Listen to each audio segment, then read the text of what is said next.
La famille est-elle vouée à disparaître? Thèse. L'organisation familiale, telle que l'Occident l'a conçue, ne correspond plus aux exigences de l'homme moderne. Antithèse. Les liens familiaux sont les fondements de toute culture. Sans famille, l'homme est un être sans racines. Thèse. La famille est vouée à disparaître. En effet, les critiques marxistes de la famille bourgeoise, la libération sexuelle et les conditions de vie qu'engendre une économie de concurrence sont les trois principaux facteurs de la dissolution de la famille. Premier argument. La famille bourgeoise opprime la femme. Dans l'Anti-Düring, Engels écrit « La famille restreinte moderne est fondée sur l'esclavage familial plus ou moins masqué de la femme. Liée financièrement à son mari, la femme ne disposait ni de son corps ni de sa vie. Tenue par la suite de travailler, elle devint doublement esclave. Esclave de son travail et des charges domestiques qu'elle continuait d'assumer. » Deuxième argument. La libération sexuelle favorise l'individualisme. Généralisation de l'usage de la pilule, légalisation de l'avortement, revendications féministes ont permis aux femmes d'acquérir une complète liberté sexuelle. Sexe, loisir, individualisme caractérisent les sociétés postmodernes qu'analyse Gilles Lipovetsky dans l'ère du vide. Vivre sans contrainte, choisir de part en part son mode d'existence, écrit-il, sont les droits que revendique l'individu contemporain. Troisième argument, famille et travail sont de plus en plus inconciliables. En effet, un plan de carrière réussi exige de longues années d'études, une grande mobilité géographique et un dévouement aveugle à l'entreprise. Autant de contraintes qui nuisent à la fondation d'une famille et au maintien de sa structure. En bref, la famille, telle qu'elle existe en Occident depuis 2 siècles, tend à disparaître. Hommes et femmes revendiquent les mêmes droits à l'autonomie. La réussite sociale l'emporte sur le désir de fonder un foyer. Antithèse, la famille n'est pas vouée à disparaître. En effet, la famille est le fondement originel du lien social. Elle est également cette structure humaine garantissant à ses membres amour et protection.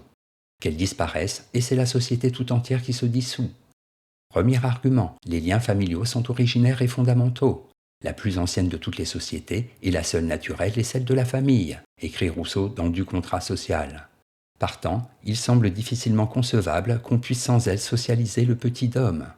À moins d'envisager à l'instar de Platon une société où les parents seraient remplacés par des éducateurs d'État. Pareille société, pour être efficace, n'en serait pas moins profondément inhumaine. Deuxième argument, rien ne peut remplacer les liens du sang. Sans doute ne choisit-on pas sa famille. Toutefois, les liens affectifs unissant l'enfant à ses parents, s'ils ne sont pas minés par la mésentente, ont une force que ne remplacent pas les plus grandes amitiés. Voilà qui fait dire à Démocrite que l'inimitié entre les parents est beaucoup plus pénible que celle entre étrangers. Maxime. Troisième argument, aucune société humaine n'ignore les liens familiaux. L'homme est sans doute un animal social, mais ses aptitudes à la socialisation ne sont pas infinies. S'il peut se sentir seul au milieu d'une foule, il se sent pleinement exister au milieu des siens. Si la famille disparaît, la société ne dispose plus alors de rempart contre ce qui a toujours constitué une menace pour elle. L'inhumanité et la violence des rapports sociaux. En bref, la famille ne peut pas disparaître. La société en son ensemble est une réalité froide, tandis que la famille constitue un foyer.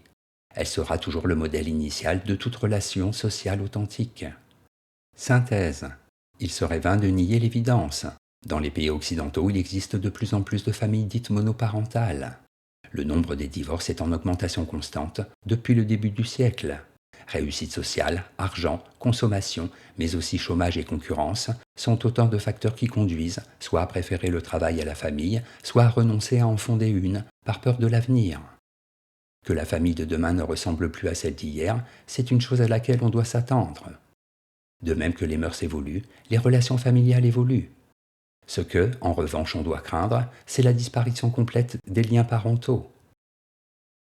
Si tel devait être le cas, les sociétés occidentales soit seraient condamnées à disparaître, soit alors ne seraient plus que de monstrueuses machines à produire des biens, tout en détruisant l'humanité des êtres qui les font fonctionner.